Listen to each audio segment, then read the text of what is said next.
Good morning, good afternoon, and good evening. How's everyone doing? So, a while ago, I was talking about foreigners coming to Egypt and talking about um,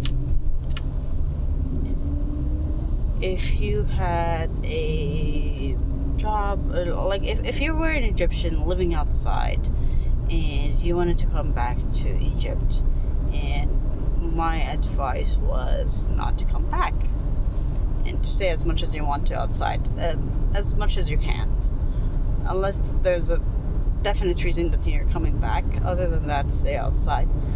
And I wanted to revisit that and add to it actually. Now in this video I might get emotional. I'll try my best to keep it as emotionless as possible, but it'll be hard. So I'll revisit two concepts in this one. The first concept is negative connotations or negative experiences and how they shape you. And then the second thing is, why do I still keep it? Why do I still say this? Why do I say to Egyptians coming from outside and not to other foreigners? Now, if you're another foreigner other than Egyptian and you're coming back from outside or you're coming to visit us, we still have the biggest hospitality. Egyptians by nature are very hospitable, and we love our foreigners. As idiotic as sometimes that can get, because we believe that the people who are coming from outside are quote-unquote superior to those we have inside. It is still ingrained in our society, and it's still ingrained in the minds of the older generation, as well as idiotically again in my generation as well. And it sucks. It absolutely sucks, because it doesn't matter if you're because literally, due to the only reason you are cared for is because you're a foreigner. We get some of the lousiest foreigners, some of the lousiest and lamest foreigners. We get them to work here, and the only reason they work here is because they will get much more money than they do get back in their own home. And I know this is a bit of controversial, but at this point in time I really don't care anymore. I experienced way too many negative things in here, way too many, more than humanly possible. I've experienced a lot of negative things in here. Positive, pretty much the only positive currently I have in my life is, well, two positives in my life is, with being here, is I live with my family, so that's good till now, and that I was blessed with a great manager, and that's what kept me hesitant from doing this video,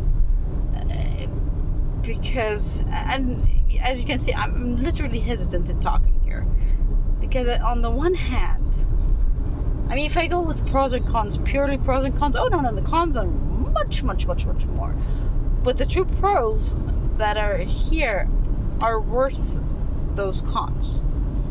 They upserve those cons.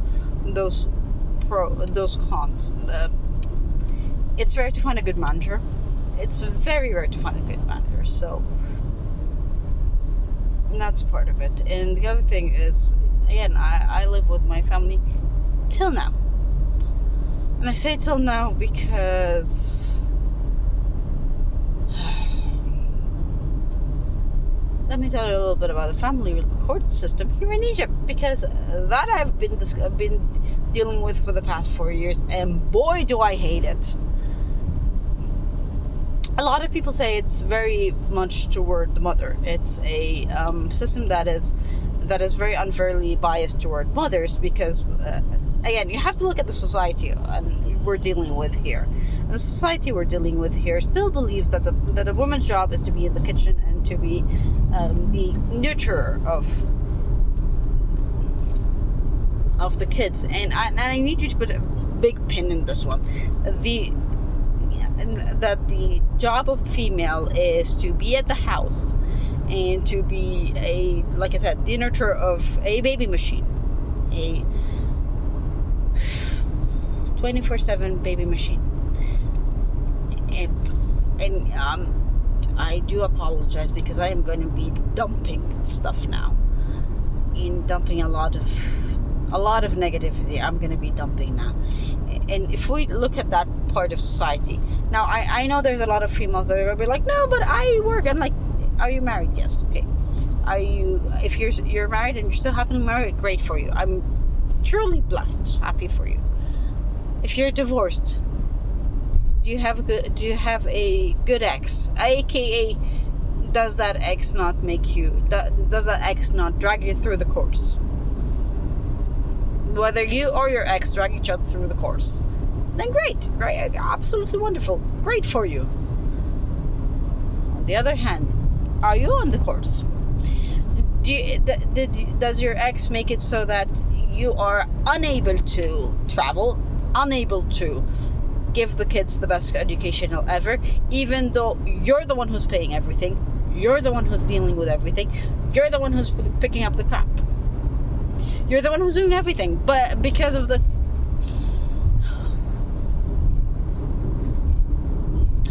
stupid court system, it is, and stupid patriarchy. I do apologize, I'm getting very emotional, because it still pisses me off. This still pisses me off every single time I have to talk about this. It's because of the stupid patriarchy system, because it is very unfair. And it is unfair to all. It is unfair to the mother. It is unfair to the father. It is unfair to the children. Because it's all about, it all boils down to, okay, we'll make sure that the mom can get the kids, because, again, she is supposed to take care of it. But we're going to make it so freaking hard on her to take care of her kids, because everything has to be done by the father. Great, you're trying to get the family together, but guess what? Sometimes families hate each other. And if they hate each other, and if the father happens to be an asshole, and I do apologize for my language, but again, if the father is an asshole who knows the system very well, who understands the court system very well, they're going to make freaking sure that the mother is not going to be able to do anything. Even though they don't pay squat. They pay nothing. They are nowhere to be there near the kids. But no. We'll make sure that the mother suffers as much as she can. Because you know what? We're gonna make her. We're gonna force her. We're gonna force her to finally, in the end, be like, you know what? I need to listen to you. Do whatever you want to do. And sure thing, whatever you want to do, we'll do this. Because she has no option in front of her, because of the stupid patriarchal system that is in the society, that has been in there for thousands of years. By the way, because before anyone goes on to the freaking thing of like, but it wasn't like ancient time. No. Ancient times was different. Guess what? Ancient times, we were freaking more progressive than we are now. We were much more progressive. We had female leaders. Yeah, history got distorted, which is normal. That is part of like the entire, like if you ever read about ideological warfare, the history gets distorted all the time. But let's look on a different thing. Let's look modernly. Let's look at the places that have like women leadership, that the prime minister is a female, or the like whoever it is that's supposed to be governing the area is a female. And look at the statistics for that. And you'll realize that the stats for that about 90% of it, again, due to the nature of the society. And by the way, this is by the nature of the society, by the nature of the fact that the females are nurturers. Even though some females are like complete bitchs. Complete that.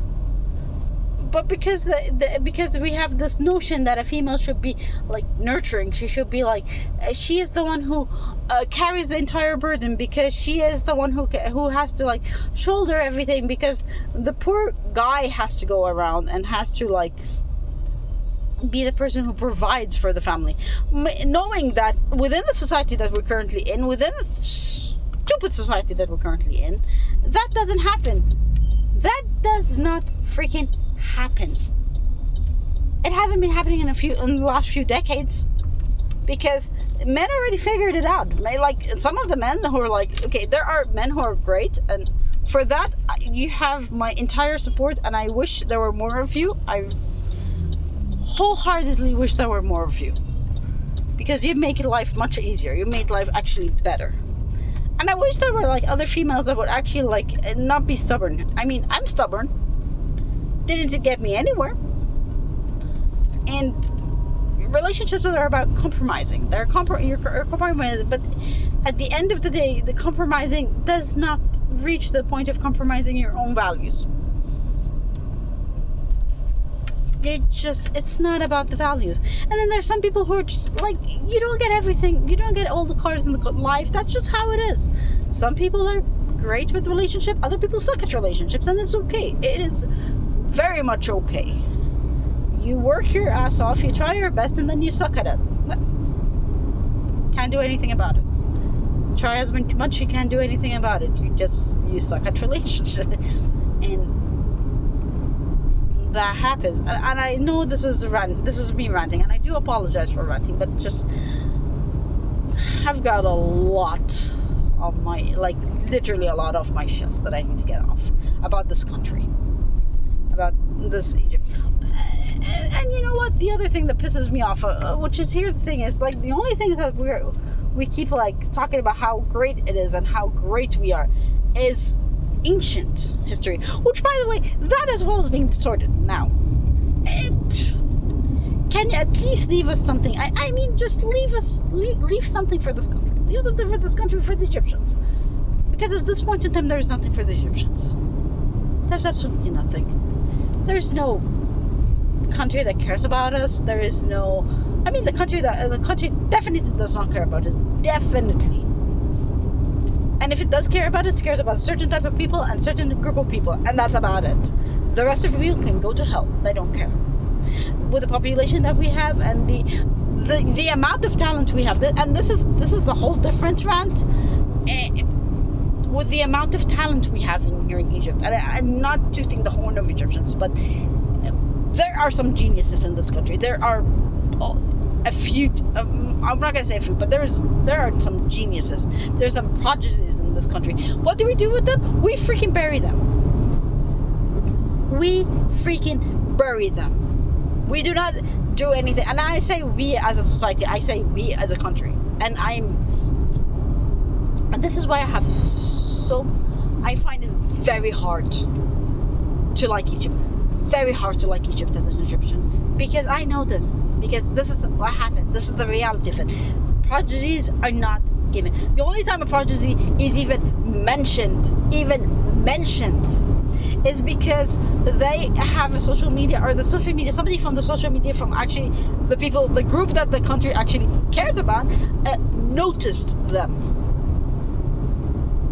And even when we do notice them, we notice them for like a couple of months, and that's about it.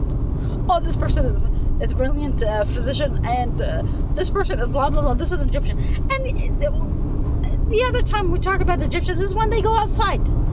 I mean, have you thought about why does it happen when a person goes outside, all of a sudden they're like geniuses? It's not because of that. It's because they are really geniuses, but you never notice them because you never care.